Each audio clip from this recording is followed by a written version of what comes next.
If you want to permanently delete your Facebook account using your phone, this video will show you exactly how to do it step by step. Before we get into it, if this kind of video helps, consider subscribing.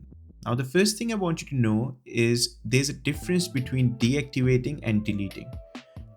Deactivating is temporary, your account gets hidden, but it's still there. You can come back anytime. Deleting is permanent. Your profile, photos, posts, all of it gets removed, and after 30 days, there's no going back. This video covers permanent deletion as well as deactivation. If you just want a break, deactivation might be the better option for you. Alright, let's get into it. These steps work the same on both iPhone and Android.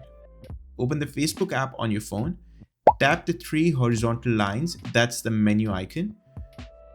Scroll down and tap Setting and Privacy. Then tap Settings. Then tap on Account Center. It might also appear as Meta Account Center. Then find the Manage Account section in there and tap on it. Find your Facebook profile and then tap Manage. Then it will give you the option for deactivation or deletion. Now choose Delete Account if you want to delete it permanently, or choose Deactivate Account if you want to take a break. It will show you that the associated pages with your profile will also get deleted. Tap Continue. Facebook will ask you for your password. It might show you a warning about what you lose, and it might offer you alternatives like downloading your data. Go through the screens and confirm your choice. Once you do, your account is scheduled for deletion. Here's what happens next, and this is important. Facebook gives you 30 days before the deletion is final. During those 30 days, your account still exists.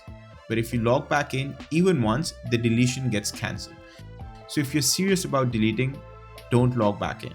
After 30 days are up, everything is gone permanently. There is no way to recover it after that. And that's it. That's how you permanently delete your Facebook account from your phone. I hope this video helped. If it did, make sure to like the video as it really helps the channel out, and subscribe for more videos like this. Thanks for watching, and I'll see you in the next one.